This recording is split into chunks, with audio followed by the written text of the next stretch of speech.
When I approached Lotte Dula, Sarah Eisner, Phoebe Kilby, and Allison Thomason with this idea, their immediate answer was, heck yeah.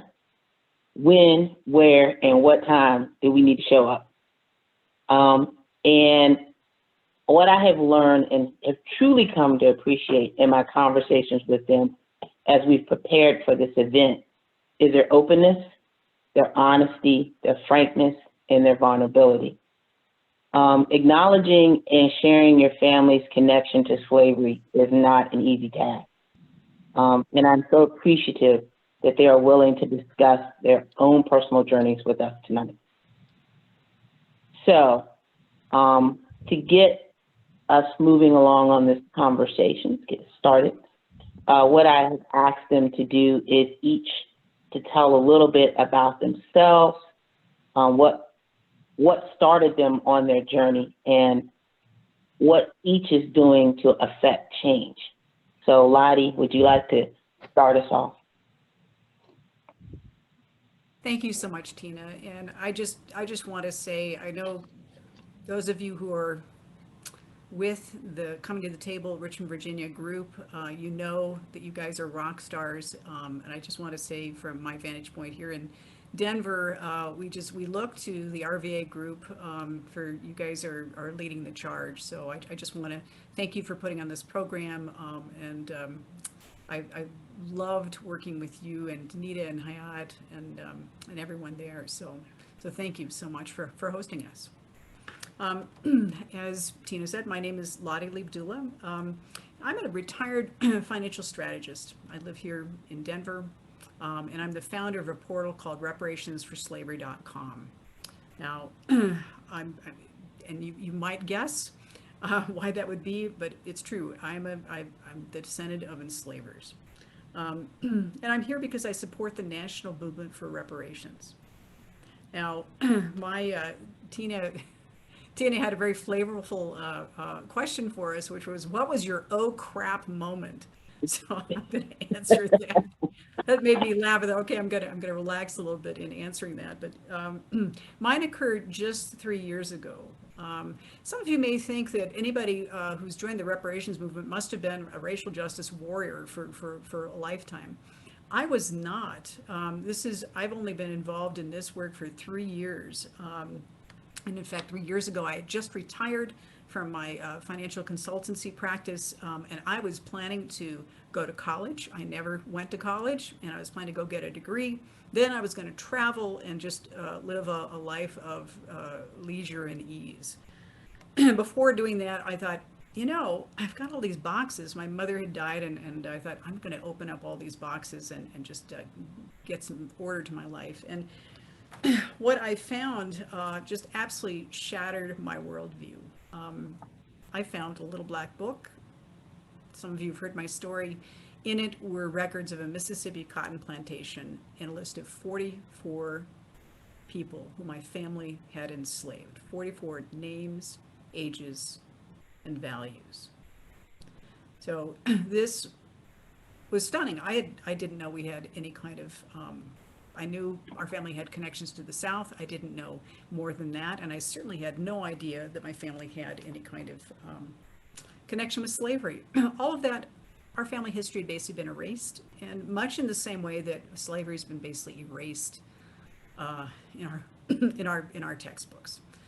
It's the same sort of thing, and replaced with lost cause mythology. So what became clear to me after doing a little bit of research about erased history and looking at my family's trajectory in this country, as enslaved Africans were building this country, my family I was able to trace the social capital and wealth my family had earned on the backs of enslaved Africans.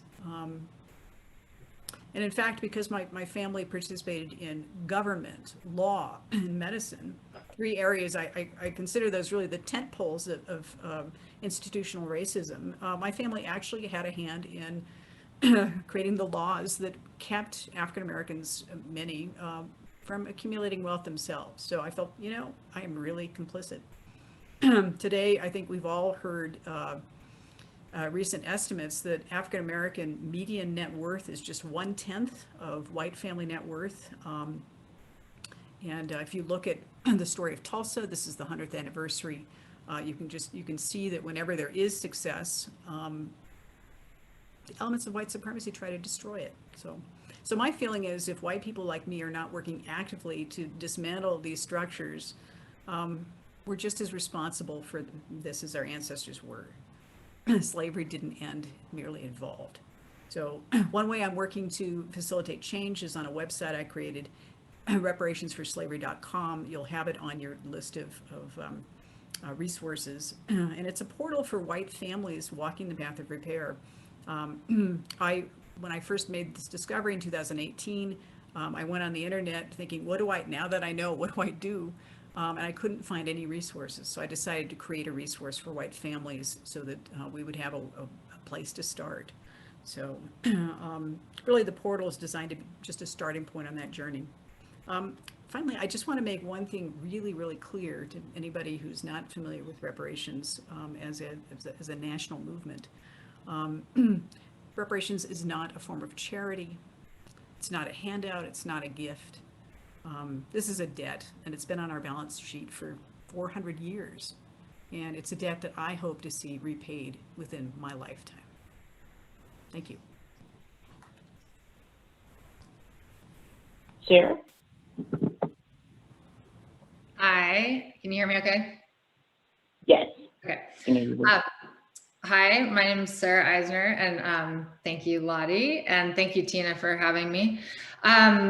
I like to call myself a recovering tech entrepreneur, and I'm in Silicon Valley, and I was born and raised in Northern California in the Bay Area,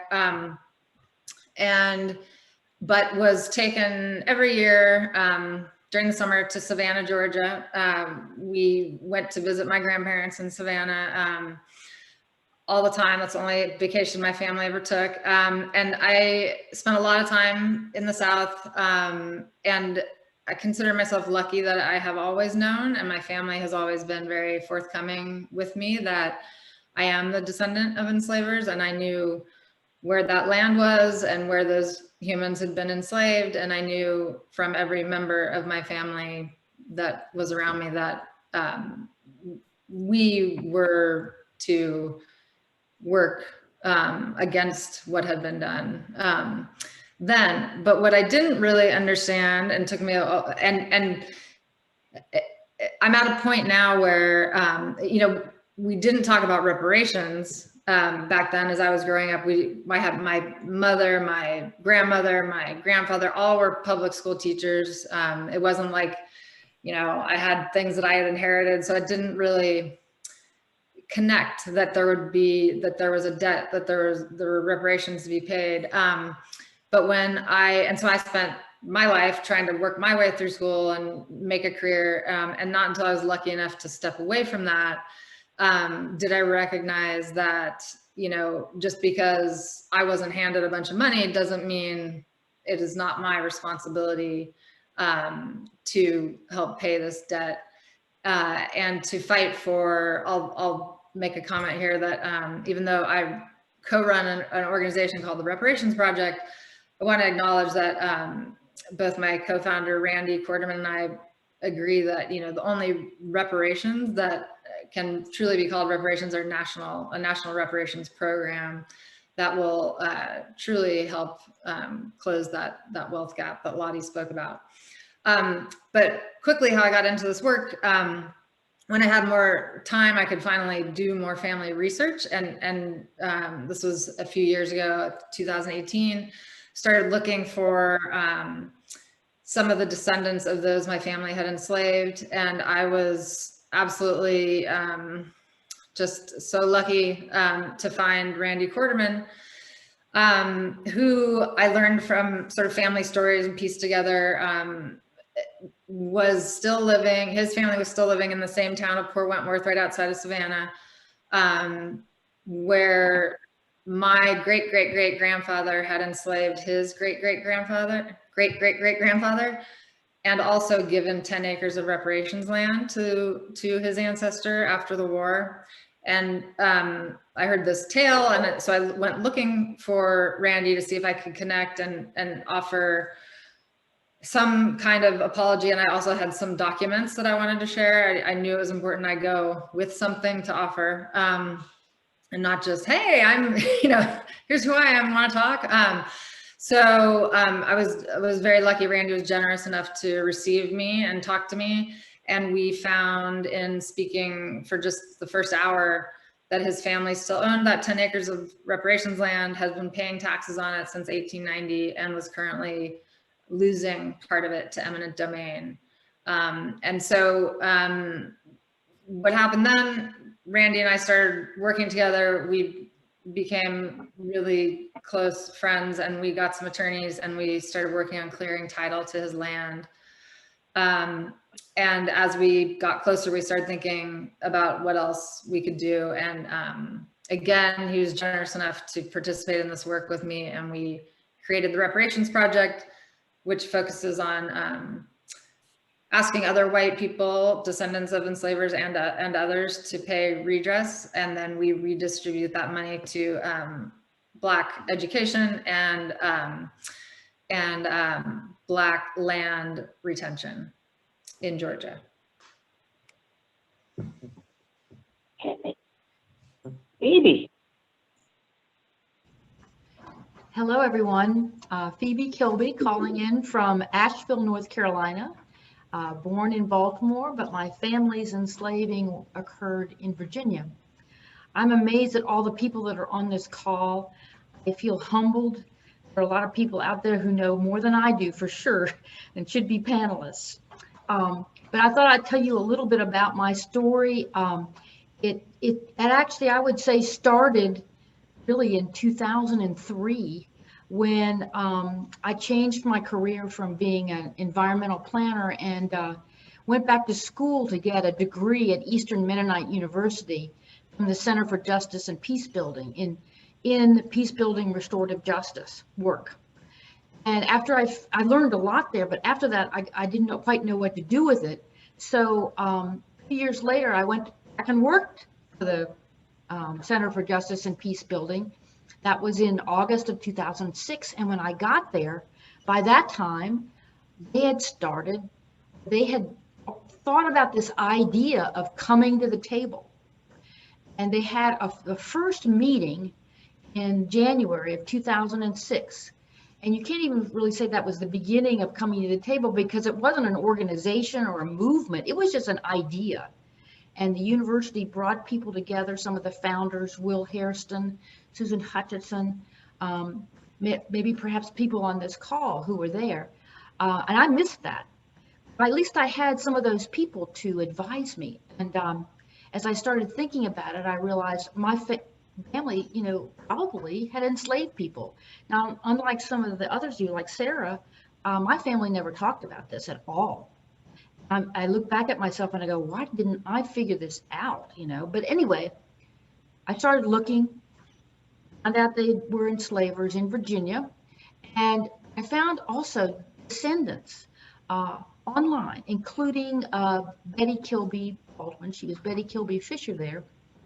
She'd written a book, she had a website, so I could find out about her. And everything in her book told me we were connected. So on Martin Luther King Day, 2007, I sent her an email asking if she would be willing to talk to me. And she was very open and willing to talk with me, a very generous person, forgiving to be able to even talk to me. And so that was 2007, and we were both in the first coming to the table training at the Summer Peace Building Institute in 2008, which I think is what Tina was talking about as the founding. And we did sit there and talk about what could coming to the table look like, and what should it be, its mission statement and goals and objectives, and what were the next steps, all that stuff.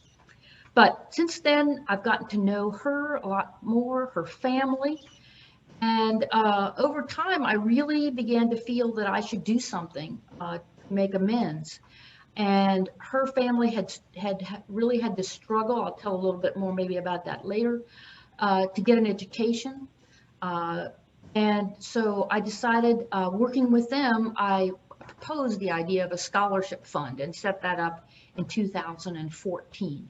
And that's running today and giving scholarships. And this year, Betty's grandchildren, 3 grandchildren, will be getting scholarships starting in the fall.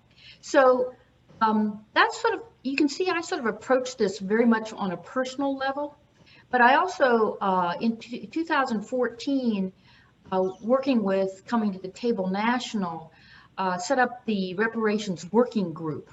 And we solicited ideas from throughout the membership of what reparations could look like and put it together in a guide. And you can find that on the CJ, on the Coming to the Table website. And I'd just like to say, it's not the most organized or logical document. It is organic. Let me tell you, it came from the membership. And it was all over the place, and putting it together into something was, took some time. But we spent a lot of time talking about everything that's on that list, and it was reparative just in that sense. So I'll stop there and go to the next person. Last but not least, Allison Thomas. Thank you so much, Tina. And thank you to Danita and Martha and Marcia and Barbara, all the leadership, Hayat of the Coming to the Table Richmond. I love you all. It's my second home away from home. I am actually I'm from California, but I'm sitting at Gwen's Island for this, and I'll get to why that matters, Gwen's Island, Virginia, because I'm in the middle of a reparative act right now. So I grew up, my dad's family came from Virginia, but my family lived in California. Virginia was really far away, but I always knew that one of my ancestors signed the Declaration of Independence, but the story about him is that he was a last-minute substitute, and he was kind of opposed to independence because he said everyone was going to go bankrupt, which is actually fairly true. And he lost a lot of ships and trade between the US and Britain. But no one talked about the fact that he enslaved people. And there was somehow this notion of, well, if you have an ancestor who signs the Declaration of Independence, if they had enslaved people, they must have declared them independent too, because my ancestors are good people. Wouldn't they do the right thing? You have all these kind of glossy notions about your ancestors. So my oh crap moment was when I went visiting in Virginia, our family plantations for the first time, because we also descend from Robert King Carter. I don't have time to do that story. So we're visiting them, and my uncle brings piles of genealogical documents for me to look for. So I'm working my way through. He'd sent a lot of them in advance, but I got them printed. He sent them scanned. They were upside down, out of order. I mean, I had no idea. They were names I'd never heard of. And I remember in volume 2, there are 6 volumes. Volume 2 on page 194, I hit my 3rd great grandmother's diary of the Northern War of Abolition, which is a much better name than Civil War. And weirdly, she lists, and it's all veiled. No one ever uses the word slave. She didn't even use the word servant. They were all named until June 5th, 1863, when she has an entry that details the Union has 2 barges that pull up to her 2 docks, and they are there to seize her Negroes. And she protests and stomps her feet. And why are you doing this to me? I'm a poor widow alone. And they say, well, your sons have been blowing up Union gunboats. And she's like, oh, no, they've been sick. I can give you the doctor's note. I mean, it's literally that kind of, anyway, they seized them all as contraband. And she lists the names of 40 enslaved people by first name and age, which is just a genealogical goldmine. And that's when I turned to my uncles. We're driving, and I'm like, how come nobody told me we still enslave people up until the Civil War, until they're literally ripped out of our hands? And he looked at me like, how come you didn't get that already? I mean, to him, it was just as basic as anything, but somehow I'm another generation removed, living in California. I don't know. And I think to my grandparents, it was no big deal. No one ever talked about this diary's existence. So those folks came from Gwen's Island, Virginia, which is in Matthews County in the southeastern Virginia. And I began a process to try to find the descendants of those people through the 1870 census. And I have a website. All these resources are going to be sent out to you. And on Saturday, we had the first reunion of Black descendants on the island. And I found the land that they owned, and we walked the land, we saw the church, and it was the first time any of them had been on their ancestral land. As my cousin kept saying, my link descendant, you know, I just want to see what my great grandmother saw out of her kitchen window. I want to imagine, I want to hear what the sounds, I want to see what it feels like. And curiously, that was a 158-year anniversary of their freedom, thanks to the Union. So more to come. All right. Well, that's just a little intro. As I said, they definitely have more to come. They'll go in a little more detail. So moving on to our next next item we'll discuss is a little bit about whiteness. So, so one of the things I'm sure most of us have been seeing on the TV lately, especially in this country, is this pushback of teaching history as what it is. And it's veiled in this, what do they call it? So the wording is critical race theory.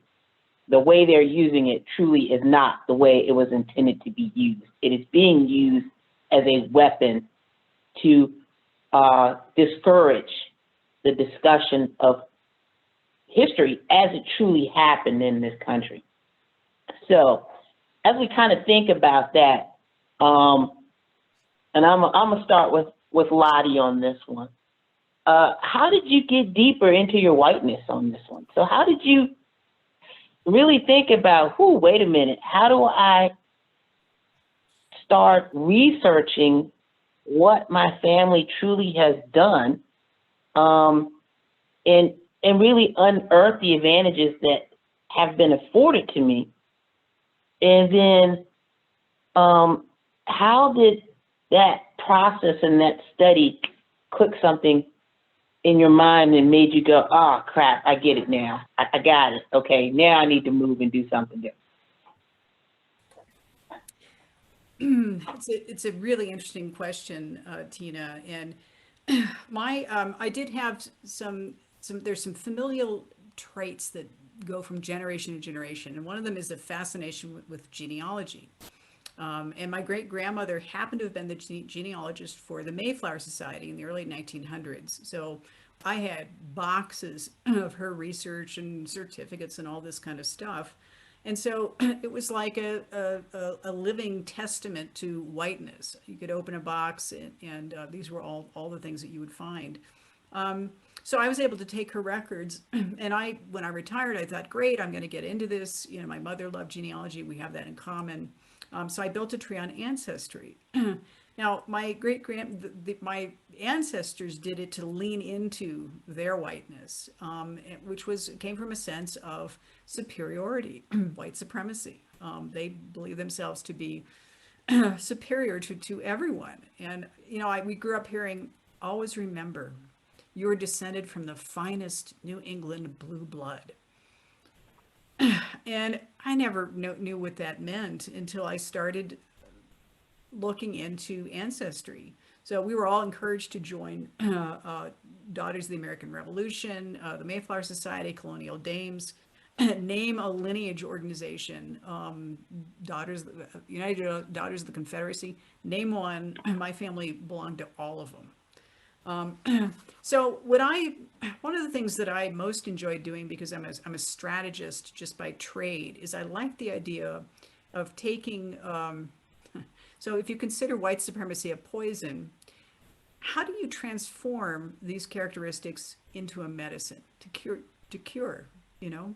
And so I thought, all right, well, what I'm going to do is I'm going to take my family's obsession with genealogy, I'm going to turn it on its ear. So what I did is I thought, I'm going to, instead of just tracing my lineage, I'm going to trace the money and the slavery, and look for other areas of harm and determine really what harms have my family created. So now, my family tree has over 1,000 people, I think 1,200 people on it. It'll probably take me the rest of my life to do a deep dive into every line. But I found many ancestors were slaveholders. I've also found that many families receive land grants. I had never even heard of a land grant before. No one talks about the wealth, I mean, we talk about it now, but I'm only recently finding out about land grants and how many my family received, because you can actually go online and look them up. I could also look to see which vocations people were sort of in over the 400-year period my family's been here. I could look at trends in philanthropy. My family was deeply involved in different types of philanthropy. Well, there are harms associated with each type of philanthropy. So I could sort of catalog all these things. So all of these characteristics, they represent advantages that Black and brown people have basically been blocked from receiving, and really at the hands of people like my ancestors, who were attorneys, who wrote laws. Like one of the most recent discoveries I made is that I am a descendant of the Calvert family. And therefore they were the family that founded the province of Maryland and wrote the laws of enslavement there. So, and that was 2 months ago I found that out. So it really pays to begin to do this research. And once you start looking at the harm, then you can actually begin to develop a very specific plan of repair to sort of unwind some of those harms.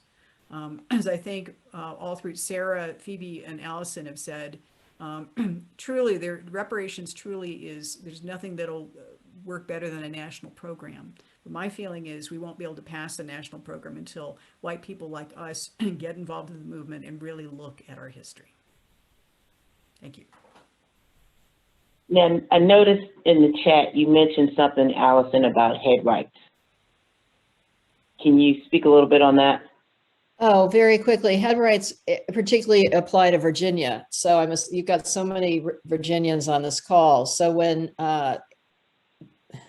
England wanted to colonize Virginia, so if you paid for someone's passage, whether they were free or indentured, you received 50 acres per person.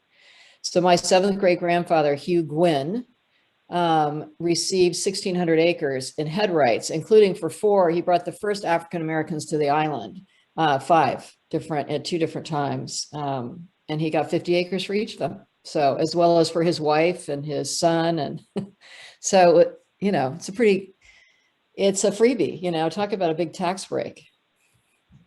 How much would that land be worth today? Mm-hmm. Ooh, wow. Sarah, Phoebe, you guys want to step in on this one? Any words here for the panel, for the participant? So, talking to me? My turn? Okay. How did I go deeper into whiteness? I'm going to tell a little different story. When I read Betty's book, it was certainly an eye-opener. First of all, I discovered that her father and my father grew up on farms literally a mile apart. And my father never talked about her father. She didn't know about her father, never told her about my family. The difference between the two people is just amazing. Her father was taken out of school after 3rd grade to work at, help his sharecropping parents because they needed him. So he only got a 3rd grade education, whereas my father just down the road went all the way through medical school. So if that doesn't show you advantages right there. And then you read Betty's story, and Betty is living in Front Royal, Virginia, and there is no high school for African Americans. So when she and her brothers and sisters are getting to the age of high school, the school ended in 7th grade. So they actually sued the school board and they enlisted the NAACP. Betty was named in the suit, and they took it. It went all the way to the Virginia Supreme Court, and they won. But they paid for it. They were terrorized. Their house was shot at. Their animals were poisoned. When they got into school, they were terrorized every day in school. Betty tells a story in her book, and I look at my own educational experiences, and they couldn't be more starkly different. This is where I see my white privilege. My family sent me to a private girls' school where they paid a lot of money for me to get a really good education. They covered my undergraduate degree. Then I got a scholarship for my master's degree. It was just smooth sailing. And when you see the differences, you really notice um, the all the obstacles that were put in her way, and I had none. And it wasn't, and it was my family, I looked at all the, enslaving, but I found all kinds of things after that, including my family participating in the neighboring county school board, and sort of helping the white parents who were, trying to get their school, the governor had shut down their school because of, to keep the black kids from going in. And my family was helping the white families come to the county next door. So I just really see how my family not only had all these advantages, but continued long after slavery to participate in the oppression. Wow. And the sad part is you were talking about the schools, and there's still so much disparity in schools in predominantly black neighborhoods, in schools in predominantly white neighborhoods today. So, how much has really changed? One of the questions that I've seen in the chat here, and as well as some folks have sent via email, is really, how do you find out about your family genealogy? So especially if you're African American, where a lot of those records were lost or purposely destroyed. So any intel or any best practices on that one? Sarah, you got anything you like to add on that component? Well, I have seen some really great resources for African American folks to look for their ancestors. One of which is the group that the woman from Coming to the Table runs. Help me out on Sharon Facebook. Morgan. Yeah. Sharon Morgan. OurBlackAncestry.com. Yeah, that's it. Yeah. So that, not being able to speak to that quite as much, I would point folks there. And also say that I think that it's really important this is one of the reasons that I think it's really important for white people to do the other part, which is what Lotte does a lot of work on her website and trying to lead people through, to do the research, to then offer it up on sites like Sharon Morgan's site, because you then are doing the sort of hard, and I mean, it's complicated and it takes a long time, and you're doing the work and then offering up, the first time I offered up, here are the names of the 40 people I know my ancestors enslaved, and here's exactly where it was, and here's the name of the place, and here are my ancestors' names. I was really like, who wants to hear this from me on a, and people were immediately like, thank you, because they're looking for that information. And to white people, I would say, number one, ask every single person in your family. The most frustrating thing I hear from people who say, oh, I think my ancestors enslaved people, but I asked once, it didn't go really well, and I'm not going to ask again. And that's not okay. Just you must keep asking. And then beyond that, and this speaks to another one of the ways that I saw how deep white privilege goes, look for wills, just, research wills. I found, all of my white family back to the 1700s have had access to legal help to make wills. And that is how I could find all these lists of enslaved people. It is also how, to tell a story sort of like Phoebe's, it is also how I saw the discrepancies. My family, who had land right next to Randy Quarterman's family, has always been able to create a will and pass it down with a clear title. Randy's family, his ancestor died intestate without a will in Georgia, which makes the property heirs property and creates incredible complications. That is really, really complicated topic to go into, but it's, so I now have family members, including my wonderful cousin Bill, who's the one who told me about the Quarterman family, still lives down the street from them. He's dealing with developers and, just development of the port of Savannah, taking land as well as Randy is, but he has a clear title. So, he can get fair market value for his land. He can fight to try and save it better. He can do all kinds of things that the Quarterman family cannot. I just want to say one thing about, for African Americans, Richmond's own Danita Roundtree Green has put together a book, Grandmother's Gift of Memories. And basically, if you're, all of us, but African Americans, just what Sarah said, talk to your family, go to your grandmother, your great grandmother, whoever is still alive, and record all their memories. And her book helps you do that. All right. And I wanted to comment very quickly on Faith's question about how to verify things on Ancestry. And what you try to do is always find a document that backs you up, but you can't get too white about it. Oral history is a very powerful way that information is passed along in African-American families. And I have found that over time, eventually I can verify African-American oral history. And sometimes I can find the records that back it up, but I'm often starting with oral history first if I'm working with one of my linked descendants, and then you put it all together. And we fall very much, white people wrote the history, so we think anything in print is true.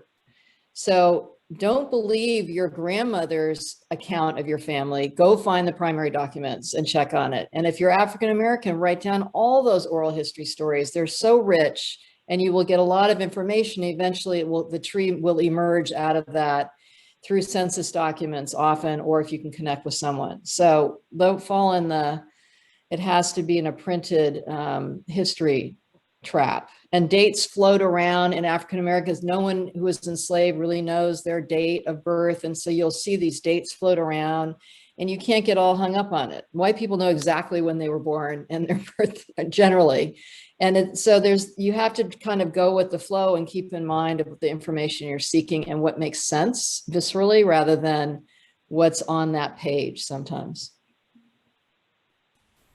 I would just add a final comment, just that it's so important to, if you have these records, I can't tell you how many people who've mentioned to me after hearing me talk about this, oh, yeah, my cousin says we have those records. They're in the garage or something. It's like, go get anything you've got. If you do nothing else, you need to repatriate those records. There are 4 or 5 different African-American genealogy groups. You can actually scan and upload those files. You can give them to our Black Ancestry, Sharon Morgan's group. There are any number of places you can actually repatriate the records. Those are family members there, and it's one of the first elements of repair that we need to be thinking about. Is as we're all talking about, talk to the eldest members of your family, find out what happened just from memories, write those things down, and look for those records. And again, it's true. I'd say about maybe a quarter of what my great grandmother did was dead wrong. So don't assume. And she was the Mayflower genealogist. It's like, well, there's a lot of wishful thinking. So persevere. This is a labor of love, and it's a debt that, if you're white, this is a debt we owe. It's all part of it. Now, speaking of labor, I think one of the things that I hear a lot of times from, especially white participants on some of the calls around repair and reconciliation, some of the beginner calls, it's really the enormity of it all. So they're starting to realize the overall impact of 400 years of slavery and systemic racism has had on people of color in this country. And so they're trying to really figure out, well, the enormity of it all. And then that, after hearing kind of what they've heard about their ancestors, also the wave of guilt and shame starts to kind of roll over them. And it's kind of like, either I'm so into this guilt and shame space that I can't move forward, or I'm so in this guilt and shame space that I don't want to talk about it. I just want to bury it back under the rug and hope nobody ever finds it again. So I'm going to start with Sarah on this one. How did you get past the guilt and shame component of it and use that to move you forward? And what were some of the poignant moments that you had as you were kind of moving through that emotional component of your journey? I had a little bit of because I've always known my family history, at least most of it, I kind of felt it a different way. I felt it very deeply starting as a child. And I felt it and just kind of felt like I was carrying this not received trauma, but in some ways received trauma, because, you know, white supremacy harms us all, but inflicted, the sort of DNA inflicted trauma, I really felt I was always carrying it, my ancestors' DNA in my bones, because I think partially because I would switch between California and the South. And my mom would always tell me, don't be fooled. We're not leaving this behind in the South. This is coming, this is here with us in California too. And so what I'm trying to say is, only when I started devoting my life to this work did that start to go away. So, you know, I think shame and guilt paralyzes, and the only way to get through it is to move through it. And so I have felt more free and more open-hearted every day of my life since I started doing, you know, this work. And I acknowledge I'm very lucky that I had sort of a gift of like, oh, I'm sort of, I can leave the tech world and focus on this. I should have spent more time on it when I was still doing that work as well. But I would say that the other main thing I want to mention is becoming a mother and raising two white privileged boys in Silicon Valley pretty quickly. I mean, back when they were very young, 4 or 5, and I continued the tradition of taking them to Savannah every year, and they still come with me every year.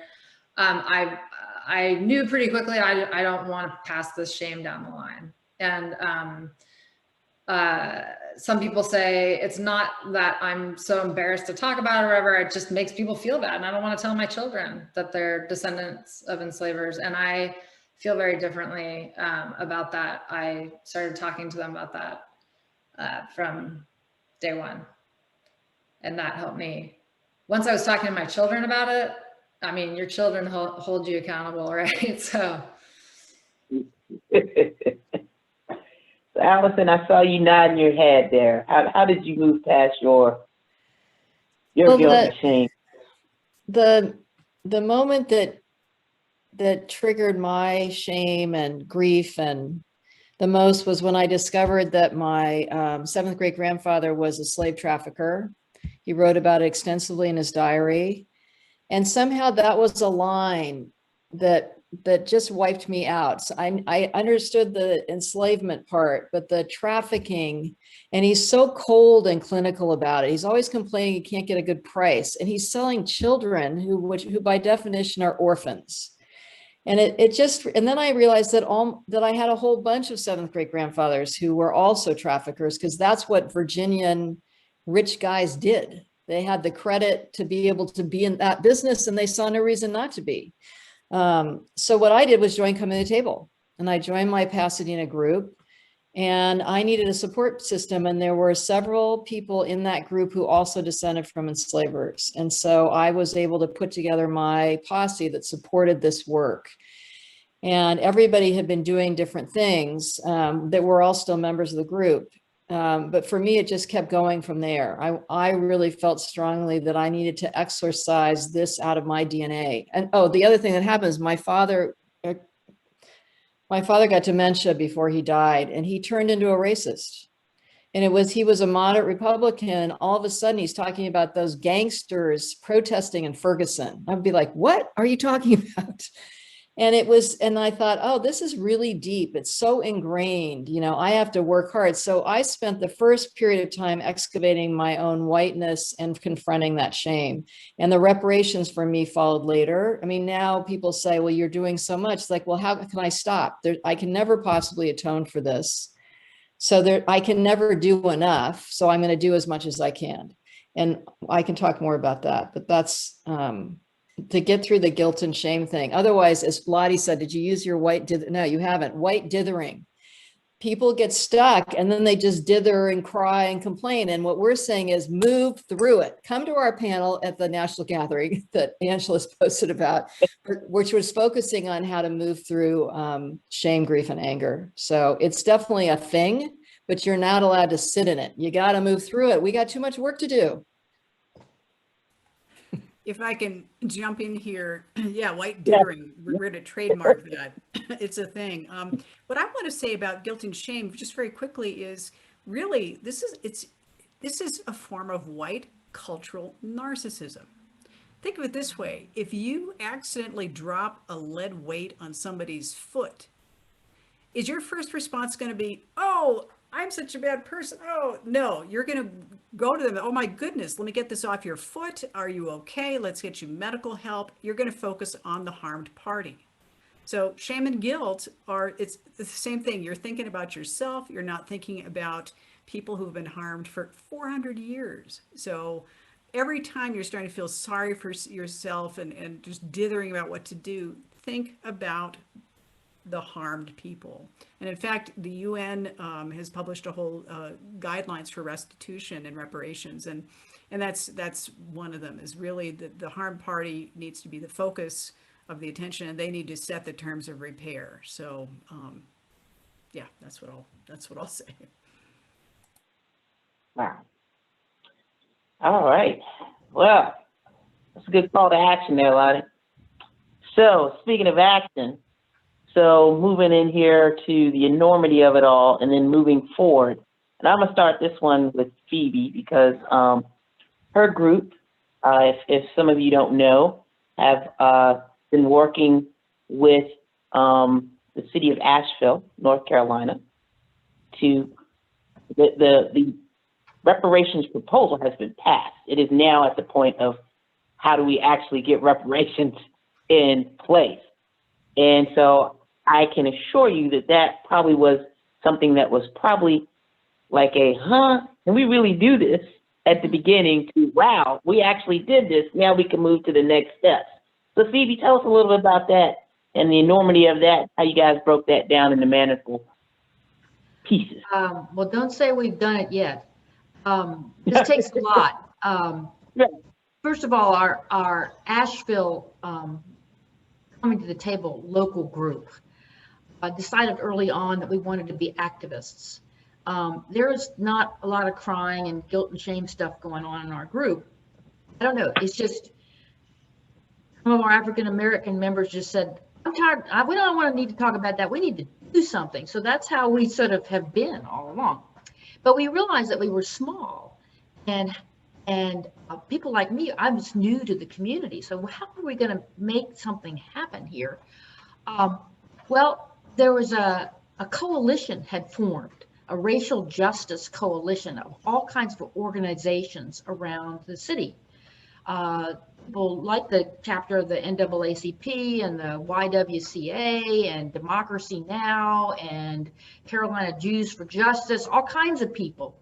And we found that through coalition, we could start applying for grants and get some money and then hire some staff. Now, I know you've done that in Richmond all by yourself, but we were kind of small, and that worked for us. And so we hired staff, and we have a wonderful young man, Rob Thomas, who gets out there and gets in the face of the city council and works with other African American groups in Asheville to get them to adopt a reparations resolution. Not just the city, but the county around us. Now we're in the process of, okay, they're dithering. Lottie, the city council is dithering. You know, oh yeah, we did this. And I think it's their oh crap moment. Now, what are we going to do with this? Okay, so we can't let them off the hook. So we have a whole, the Racial Justice Coalition, of which our group is a part, has a whole listserv that sends out constant emails. Send your council person your opinions on this situation before the meeting next Tuesday. That happened yesterday, you know, and their council's meeting right now to talk about the budget and how much they're going to put in it for reparations. And so we're coalescing with others, working with groups and white people being supporters and allies for African American leadership. You know, they are in charge. And just one other interesting thing that we're doing through this coalition is we have used some of this grant money to hire people in the African American communities to go out and survey their whole neighborhoods. What do they think reparations should look like? So, and these are people, often nobody goes and talks to them, or maybe they can't get to a council meeting that's during the afternoon because they work. So we're actually going out and doing surveys right now so that we can give the council input as to what reparations should look like. So that's how we've scaled down the enormity of it all in Asheville, and it's being in coalition with other groups to use our power to force the city council to do something. There, that's some ideas. How about you? I see you popping in, Sarah. What do you have? Well, I was going to say that on a personal or an organizational local government level, we are doing a similar thing in Fort Wentworth where, you know, we're convening a committee of folks in the Black community there to ask them. We've created this fund that is all sourced from individuals, white individuals, for reparations. And, you know, Randy and I kind of thought, oh, well, how are we going to distribute this? And it's a very tough, as they're seeing in Evanston, Illinois, where they're trying to you know, distribute cash payments. It's very hard to pick out, you know, who are the ones that deserve this and how, you know, how much and how is it going to work. And so we very quickly, upon talking to a few people in the community, realized, you know, we need to have a lot of community conversations about what does the community feel that this money should be spent on. Should it be given to individual Black farmers in the area, or should it be used for something that the whole community can utilize together? Should it, you know, so I just wanted to say that we're using that same process and watching Asheville and watching Evanston as models for what we can try to do, perhaps even quicker, because we're not tied to a local government. Tina, can I jump in on another aspect of this? Yeah, go right ahead. So, and there've been a couple of questions about, okay, what should I be giving money to? And related to that, I want to talk about money for a minute, which is another thing that white people don't like to talk about. So there's two aspects of this. One is how to be a good philanthropist. And that's part of the resources I provided. So you give multi-year grants. You do not ask people to apply for money. You try to give to Black-led organizations. Oops, sorry. You try to give to organizations that are tied into the community, and they're making the decisions about who gets that money. So there's a series of things that you do in order to get out of the way This is not philanthropy you do to be on someone's board or because you're going to screen them or they become your new best friend. Like, just move the money out. And that brings me my second thing. You know, many white people have the privilege of being in the stock market because we have inherited wealth or we have real estate.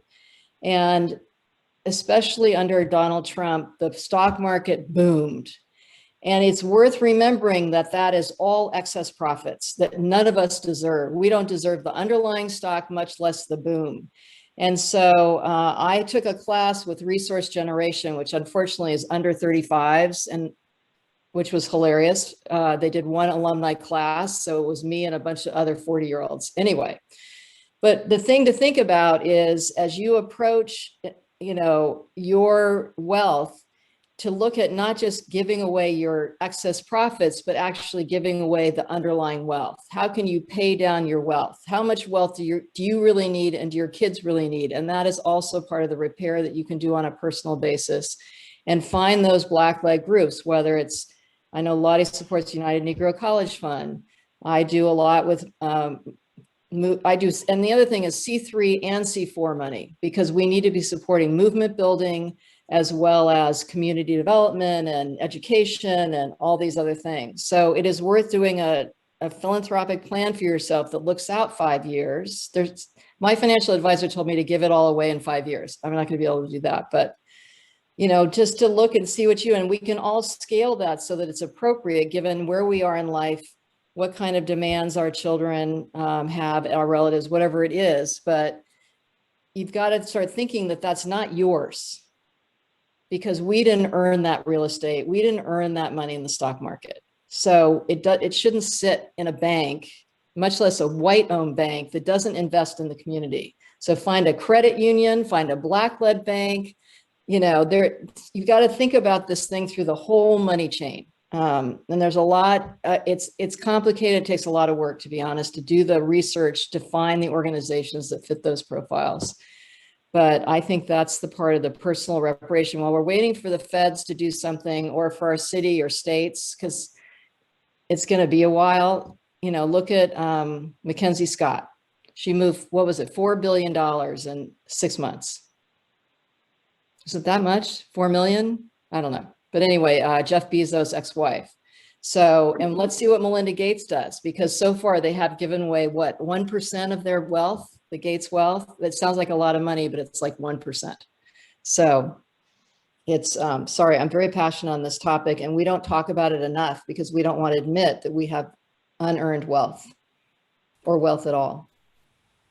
I'll second that, and I'll add, here in Denver, we put together, you can do this at any foundation. We have here the Denver Foundation's Reparations Affinity Group, and then we have the Denver Black Reparations Council. So white people donate into the money, into the fund, and then the Reparations Council determines how to apply that out in the Black community. So white people don't have control of the money. The other thing I just want to add, and Allison did such a great job discussing this. This should be an entirely, this is a program we need to put on, I think, a full-length program. Really, yeah. It should be, is stop going for tax deductions. At this point, my giving is totally changed. My reparative giving, I think about 80% is now not through charities. It's direct giving to projects that provide direct impact, or paying down people's student loans. You know, I'm paying down several students' student loans, and it's, I can't tell you what it feels like to do that work, but I don't need a tax break to do that. In fact, the whole concept of a tax break being linked to repair, we need to break that chain, so, literally. So that is the money thing. Whew, wow. So, you know, so I've seen on here a bunch of questions about that. So if you check out Lottie's site, she has some really great tips, information about how to give, how to find organizations. also in your areas, if you have a coming to the table in your area, check with those groups. There's groups in your area that will tell you, hey, these groups need to be funded. And then there's national organizations like NAACP, United Negro College Fund, et cetera, et cetera. So funding is a great way to help with creating more equity and more justice in your area. The other thing you can do that isn't necessarily funding is get out to vote. Now, I'm not telling you who to vote for because that's not what our organization is about, but it is about writing and doing just laws that ensure that equity can be achieved, right? And so when we look at some of the voter suppression things that are going on in the country right now, that is impeding the ability of people of color, particularly, to get out to vote and voice their opinion. And if you don't have the money to donate or to give to the cause, it's not donate, but give to the cause, then give your time in those type causes where we are trying to ensure that the law provides the ability for everybody to have an equal playing field. That just requires your time. And I saw on here, everyone called their congressional reps. So that's also HR 40. I don't know how many people on this call are aware of HR 40, but that is the national bill that, if passed, would enable a committee to understand what needs to be done and then hopefully get the proper funding in order to ensure that we can bridge the equity gap. So I think it was Sarah who said something earlier. I think the average white wealth in this country is what, 171,000, where the average Black wealth is something around what, 17 to 20,000. So this bill would help to shrink this gap. So the one thing you can do when you get off this call today is to call your congressperson and say, hey, we need to have this bill passed. It's an email, it's a phone call. And get your friends, get them to create a phone bank, and everybody calls your appropriate representative to get this bill passed. And also just at the local level. I mean, it's important that you are also doing these things at your state and at your local level. For those of us who are living in Virginia, we're experiencing an era that we never thought we would actually see. This has probably been, at least for me, I've been in Virginia most of my life. And this has been the most, I would say, hope that I've seen in a long time in Virginia. And that says a lot. And so it's important that we continue to endorse and move candidates that are about the work of equity and justice. So that's my soapbox on policy. Can I add something simple about HR 40? It's very easy to use. Several organizations have automated systems so that you can actually literally press a button and send a message to your congressperson. Human Rights Watch is one, ACLU is another, Move On also has one. And be sure to go to the sites, NCOBRA, National Coalition of Africans, of Blacks for Reparations in America, I always get it wrong, and NARC, National African American Reparations Commission. Those are the two major organizations launching this effort currently. And right now we've got 188 co-sponsors for HR 40. We need to have over 200 to actually get it to the floor this summer. And the goal was to get it by Juneteenth. I'm not sure we'll make it, but if everybody in this call hammers your representative, go on to each of those 3 sites, send those messages, make those calls, we get a little bit further. Thank you.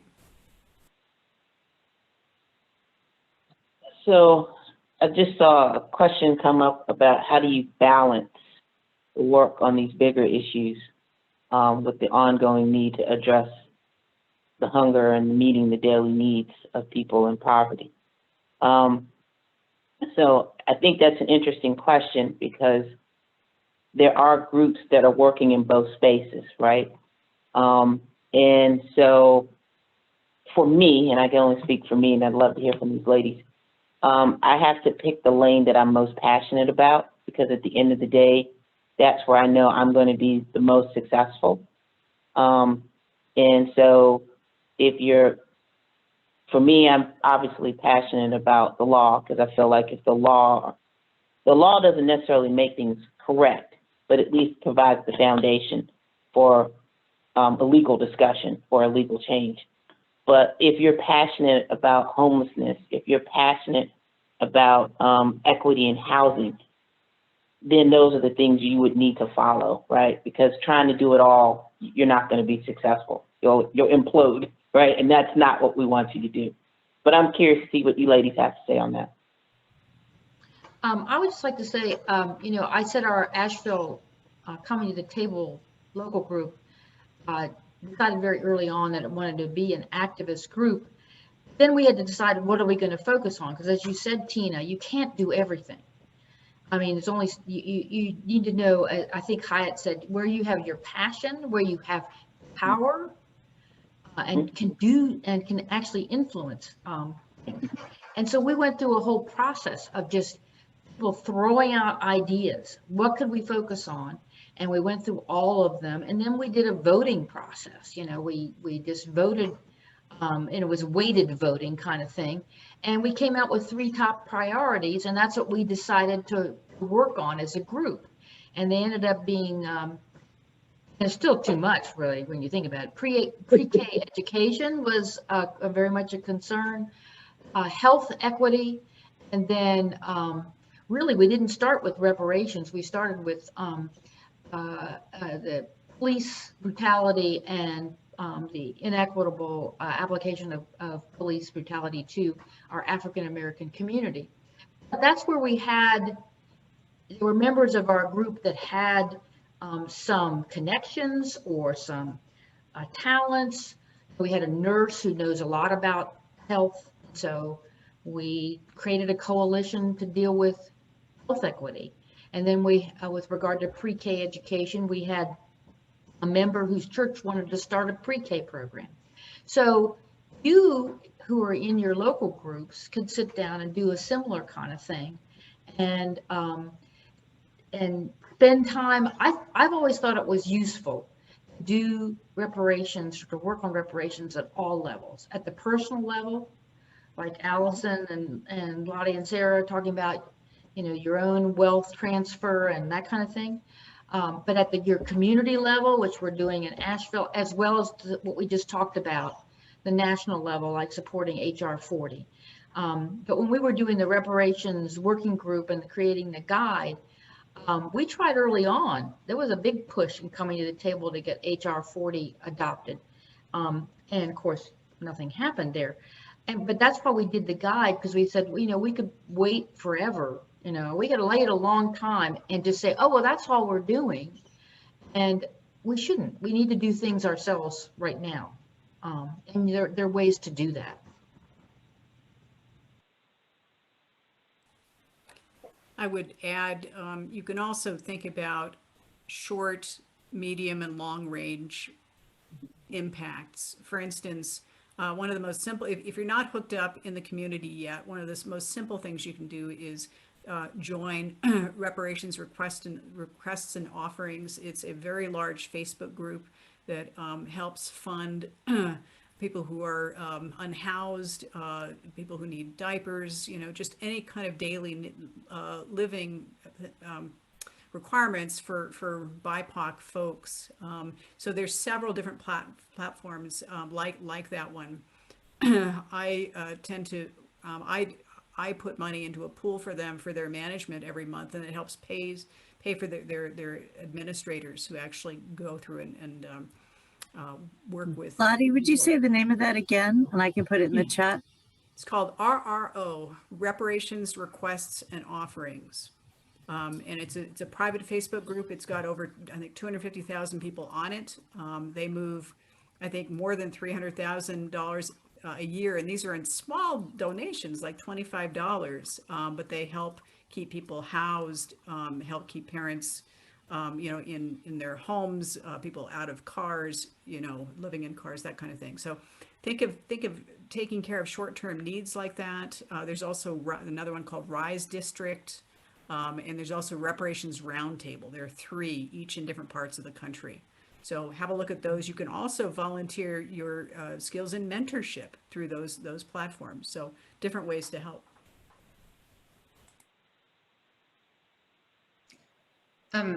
I would say those are all incredible recommendations, and I agree with both the long, medium, and short, and the personal, local, and national.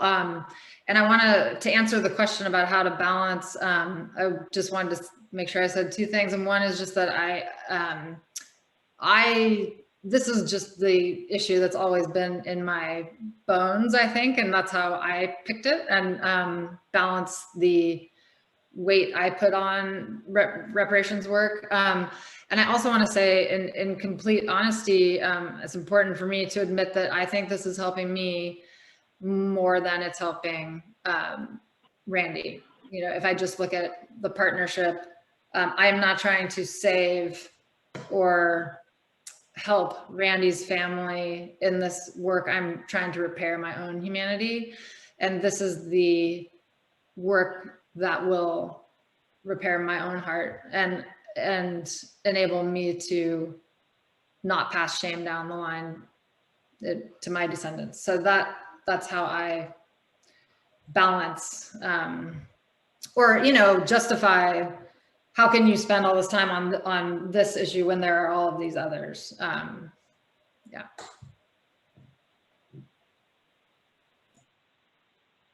So, wow. So we're getting close to our closing time, and we've been kind of taking some questions in here. And we're going to go through all of these comments in the chat, because there's some really great comments. There's some really great information, and we'll figure out how to disseminate this so that the folks on the panel and on the call can get this information, because I think you guys are going to want this as you start working on your own plan of action. So the one thing I would like is for the panel to take a few minutes to just talk about any last words of wisdom, especially around getting out there and just doing something, doing anything. What's the path of action?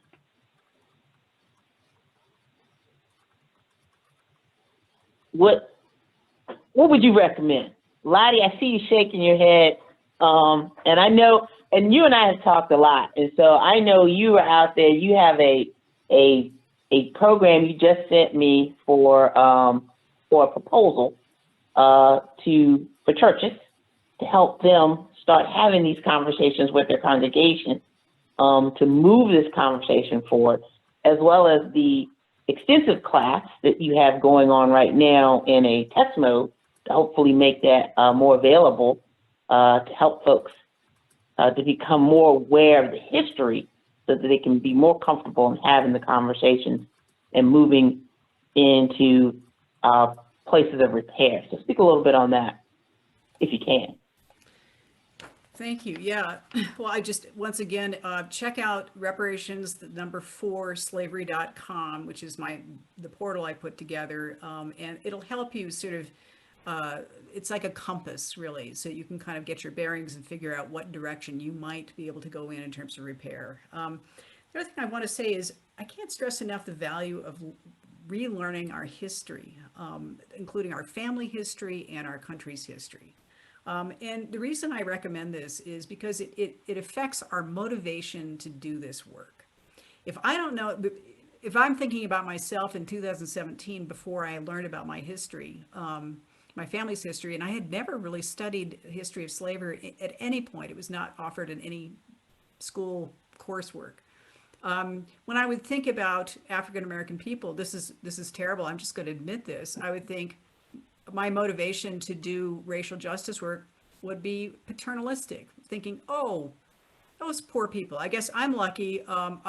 Sure, I'll help them because they need help, right? So this is the wrong attitude for doing repair work. If you learn the history, if you learn your own family history, and you really see what happened and your own family's role in it, your motivation to do this work is going to be completely different. It's going to be, wow, my family has engaged in tremendous harm. It is up to me to reverse that harm. And this is going to be a lifelong process that I need to commit to. So I really, before you form any kind of action plan or whatever, do a little bit of introspection. Also, don't leap into action too quickly, because, okay, and I'm actually terrible at this. I'm an alpha female. Anybody who knows me will laugh and go, yes, Lottie takes over meetings. I have some bad habits. All white people do, and you need to learn about your bad habits. You need to unwind some of those too. Before you do that work. So anyway, those are, I could make recommendations all night long based on my own flaws. So.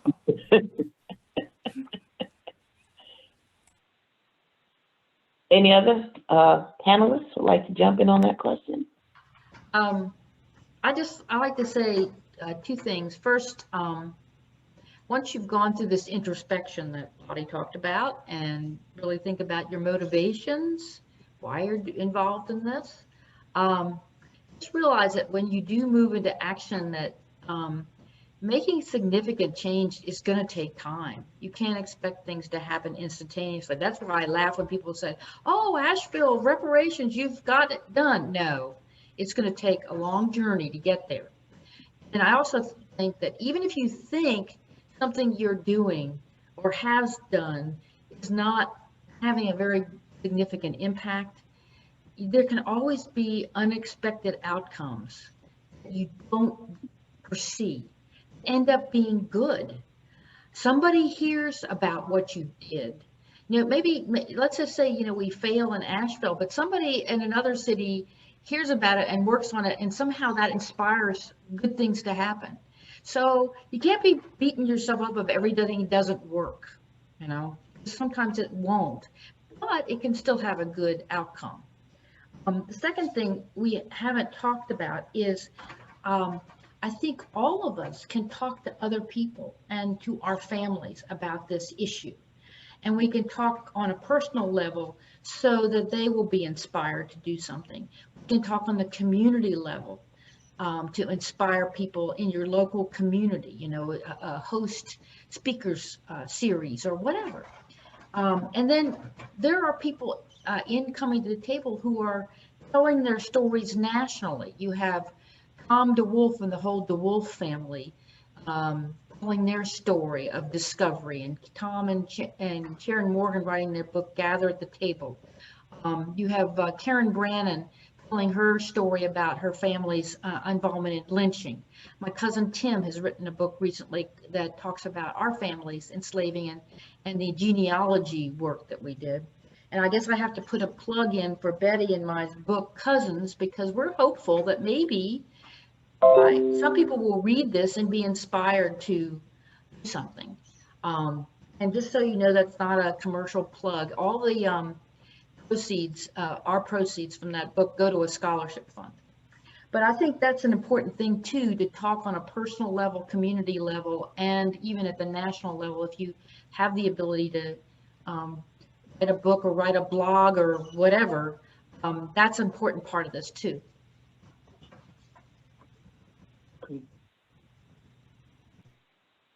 How about you, Allison? Any words of wisdom?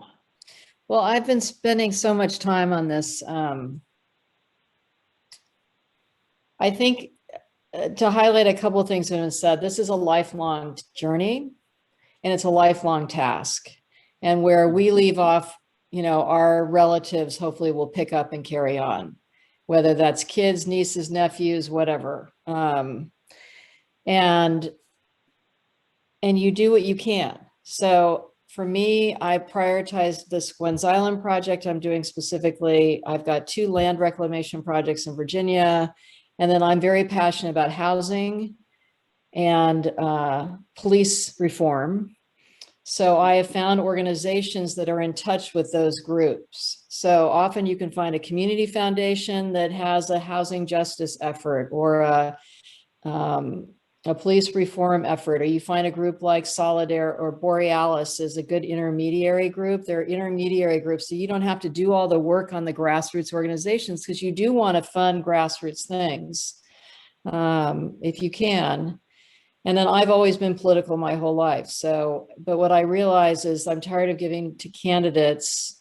I want to build movements. And so how can I move to support, Fair Fight in Georgia has hopefully made a permanent change in the electorate there. How do we keep that going? Just as an example, since Stacey Abrams is my all-time hero. So I think that, historically, the percentage of income given to charitable endeavors in the Black community way exceeds the white community on a percentage basis, between giving to churches as well as community things. So let's get going. That's kind of my feeling. We got a lot of catching up to do, and we owe a lot. Our debt is a lot greater. So you can't start soon enough, and just start small and work your way through it. It doesn't have to, again, there's always white urgency and white perfectionism. Set those aside, do what you can today and tomorrow. And then, the next month, maybe you can do more, maybe you'll shift your strategy, but you got to just get started and let go of outcomes in some way and just see what happens, move slowly. In that sense. And Tim, your book has arrived. It's sitting at my house in LA, waiting for me. And Cousins is already on my shelf. So I recommend them both. Sarah, would you like to have any parting words of wisdom? Or the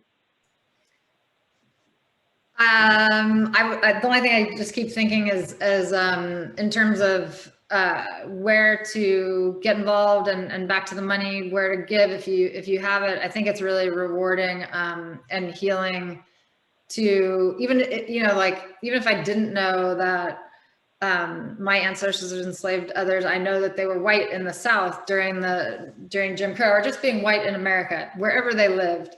It's interesting to look back 50 years, 100 years, see where your ancestors lived, and then give money to some Black organization in that town, in that area, whatever. You don't have to know that your ancestors, personally did anything wrong. It could just be that they participated in America and they got the benefits that they got because they were white. So it also connects you back to your ancestors. And so I just wanted to make sure I said, don't feel like you absolutely have to find a specific person who's been harmed by your family to make it feel personal and healing for you.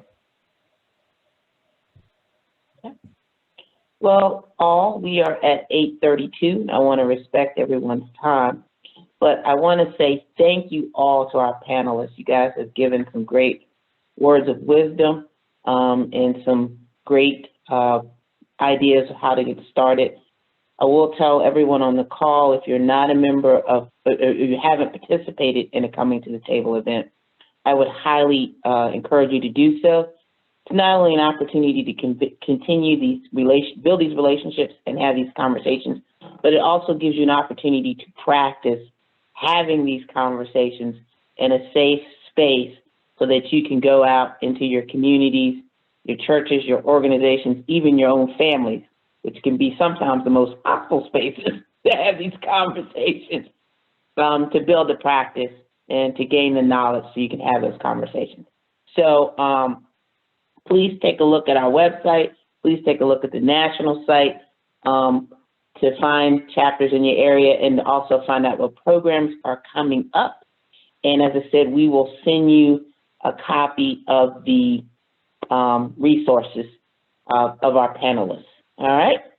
So again, thank you everyone for coming. We truly, truly appreciate it. Thank you, thank you, thank you. And you guys have a great, wonderful, and safe evening. Bye-bye all.